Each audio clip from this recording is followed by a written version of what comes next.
I think starting off with university, especially in a field like astrophysics, where like the research world is sort of the at the forefront of that industry, is a great start. I think it definitely depends by your industry and your specific niche, if you want to call it that. But I think specifically for astrophysics, you'll find that most people, like Stephen Hawking, most of their life they're in academia or doing research. So I think starting with your universities is always, in my opinion, the best way to go.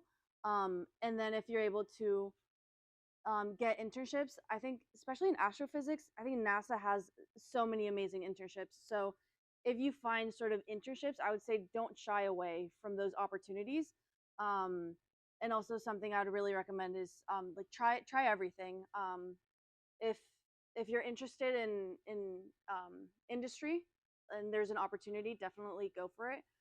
But if you think the probability of you succeeding in your industry will be higher if you stay within academia or a certain professor that you found that will really like level you up, I would say keep pursuing that path and always keep your doors open, options open. So how do you like get into good master's or PhD program? Is that also kind of fast? So for master, my experience has been master and PhD are actually pretty different.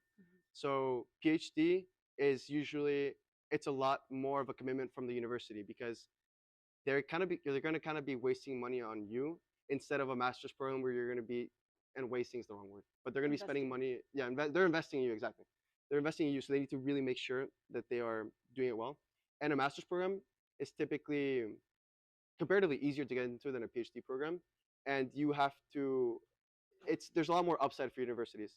I would say a master's program it's pretty similar to applying to an undergrad program, except the fact that you don't have a common app.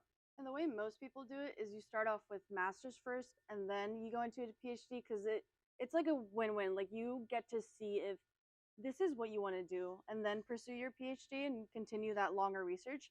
And the professors can also see if this is sort of your style and something that you can feasibly pursue as well.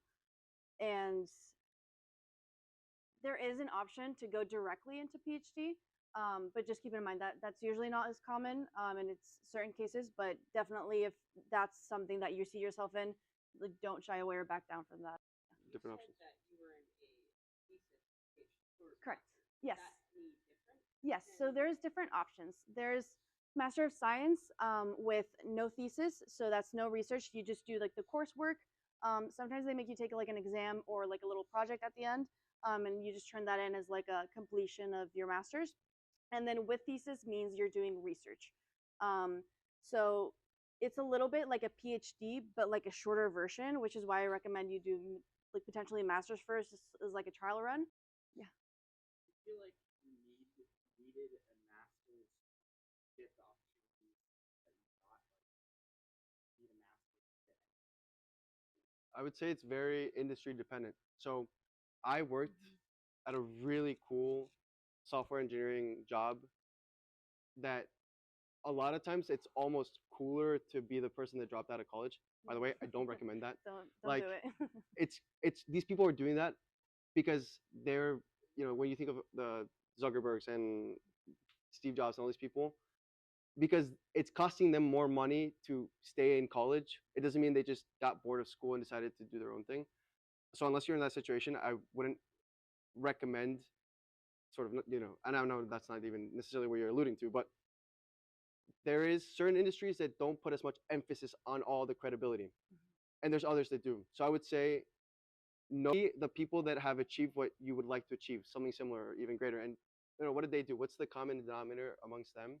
And try to mirror that a little bit, of course, in your own way. But now you have a bit of a like a guardrail to follow. But also, in addition to that, you should also take into account the context of the reality of your now.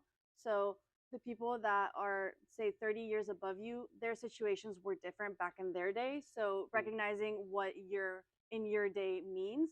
And what I've noticed, especially within aerospace, is that you come in, you do not need a master's to be an entry level engineer. My manager was so excited about getting people that were just really excited about all of these. And his boss literally said, great, the only requirement is they have to have a bachelor's. That's it. Like great, like do whatever you want, but so the minimum is obviously a bachelor's. But I have noticed that especially within aerospace, they do start as you progress pushing more and more for having a master's degree, and they do reward that even monetarily of like if you have a master's degree, you basically don't have to prove much. You just get an automatic like pay bump, like stuff like that, where it just gets you an immediate like foot in the door into certain roles that you might have not otherwise potentially have gone for. Um, and so especially in aerospace too, there I have noticed that there are certain points that people do start asking, "Where's your master's?" And you can keep fighting it. A lot of people do, and that's like totally fair. But I did like think about it, and I also started thinking, that's right. Where is my master's? And so, although I was mechanical, especially because I was mechanical and a little bit more broad, I do think that masters are great for specializing, especially within aerospace, where you do have a lot of aerospace engineers, but I think you have also a lot of more general engineering, like the mechanical and the electricals, where a master's would be super beneficial to specify a little bit more. So thank you guys a lot. Yeah, thank you guys. Yeah, if you guys have any more questions, shoot us an email.